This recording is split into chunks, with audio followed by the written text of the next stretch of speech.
Welcome back to Carter Engineering Fabrication. I'm Chad, and this week it's all about the Bonneville. We're working on the front brakes, the rear brakes, getting the engine and trans pulled out, and then a little bit of Trans Am progress at the very end. So let's take a look.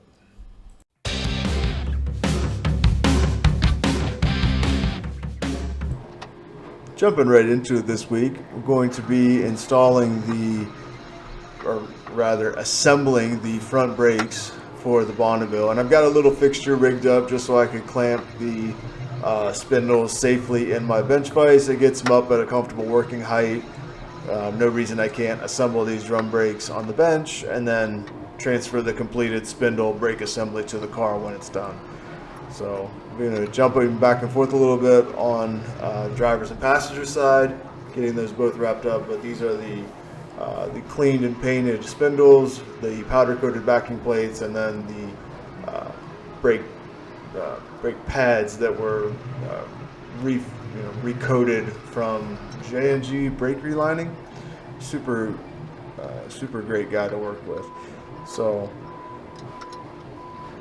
just going through and getting the new wheel cylinders put in, and I did get new hardware for those. Just I didn't realize how crusty the bolts were that came with that, but getting those put in, a couple pieces of new hardware. A lot of the brake hardware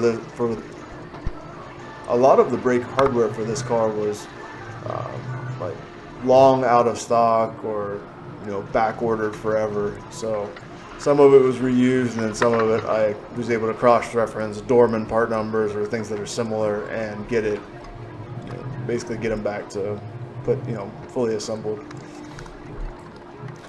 So carrying on with the front, here I am on the passenger side, and this is the automatic adjuster lever.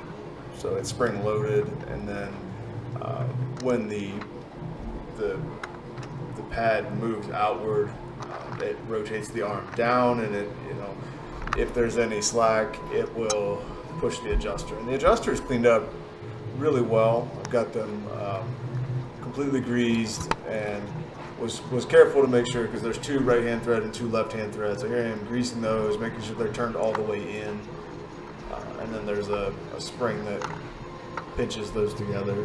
Thankfully I took some pretty decent pictures, and then I did have to go and reference some of the diagrams for these to get it back the way that they're supposed to go together.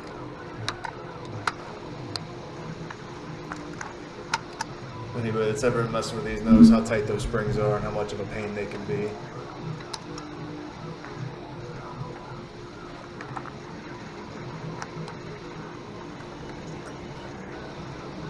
And just a little coating of grease on all the springs to keep everything,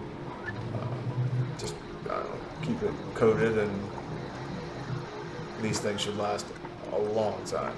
Everything's looking really good, coming together nicely.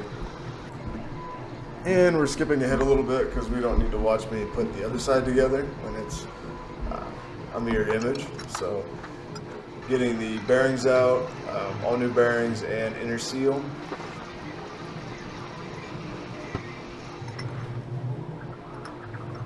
Getting those guys greased up and getting ready to slip the new drums on, adjust the shoes. So going old school and just packing these by hand. Only took a couple of minutes, and then seating everything down, new cotter pins.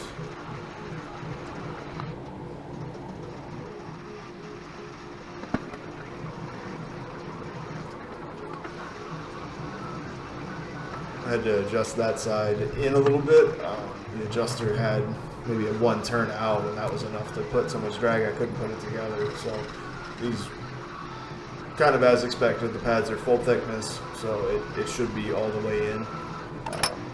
So seating the bearings down and then backing it off.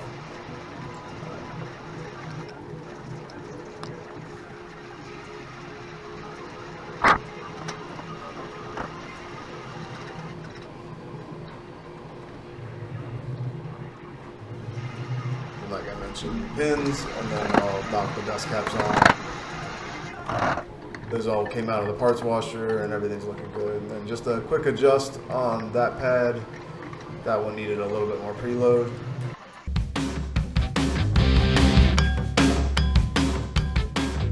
What I just went through was the final assembly on the drums. Pack the bearings, assemble. It's got a nice light drag on it, which is going to be just about perfect. So the brakes should engage quickly and it should have good brake pedal. So had to get some of the replacement hardware, and then I've got the brake lines on it and ready. So these will go on the shelf, and so we're ready to put the front suspension together. The rears are a little different. They are 5-lug where the drum's attached to the axle and then the wheels bolt on.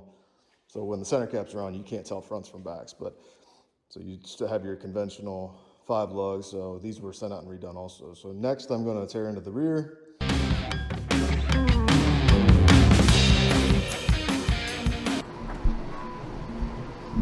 Going through the rear brakes is very similar. I wanted to start with the front brakes because they're slightly simpler in that they don't have the emergency brake hardware.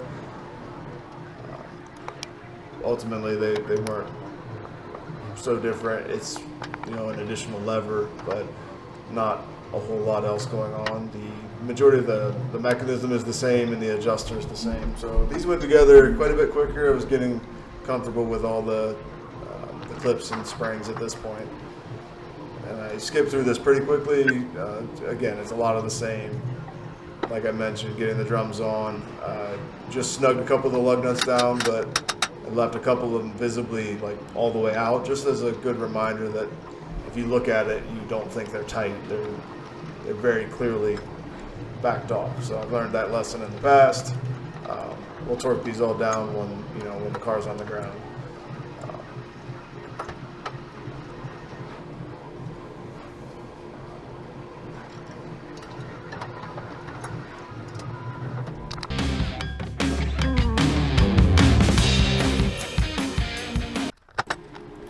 So jumping over to the car, one of the goals I wanted to get done today, or on this working day, was getting the motor and trans pulled out, hopefully on a stand. I didn't quite get that far, but starting under the car with the car in the air, getting the shifter linkage, speedometer cable, transmission mount, and just basically unhooking anything that needs to come out from underneath. That went pretty quickly, so now we're bringing the car down. Pretty easy to work on the front of the motor with the radiator and radiator support, front bumper, grill, all that stuff removed, so you just walk right up to it, which is, super handy. But basically getting what little wiring is left, which is just ignition and starter at this point, and then I've got my carburetor lift plate. I had to re-drill it for this bolt pattern, so that's why it's sitting sideways.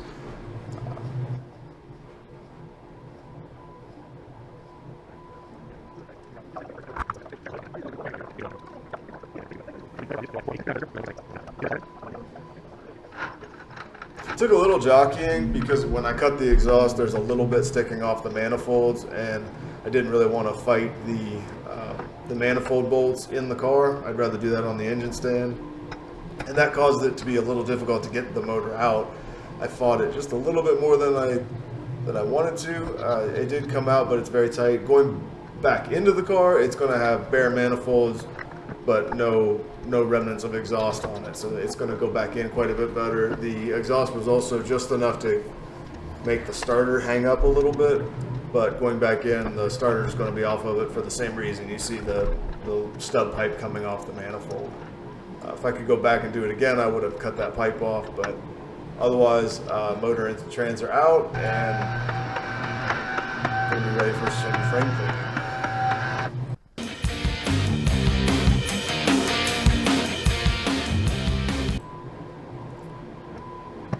I kind of imagine nobody likes to see this, but I think this is the reality of any work you do, is that there's always cleanup at the end, and I find it a little bit satisfying to, full circle, right? You cause the mess, you clean it up, floor sweep again, and then just one over the motor once.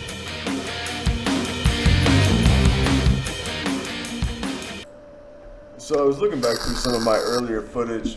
This is me welding out the transmission cross member. I covered this in an earlier video, but right here, I did a bit of a silly. So I didn't catch it until I was looking back through the video and realized I caught it on camera that when I was tacking in one of the connector pieces, I flipped my head like I still have my helmet on. So the old invisible welding helmet trick there.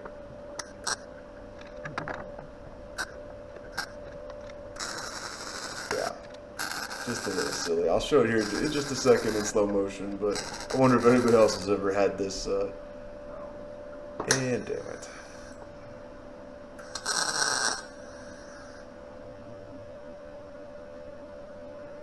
Dope.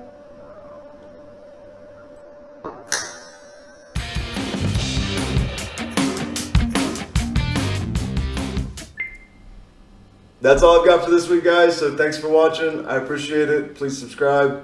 We got a lot of stuff in store, and see you guys next week. I'm out.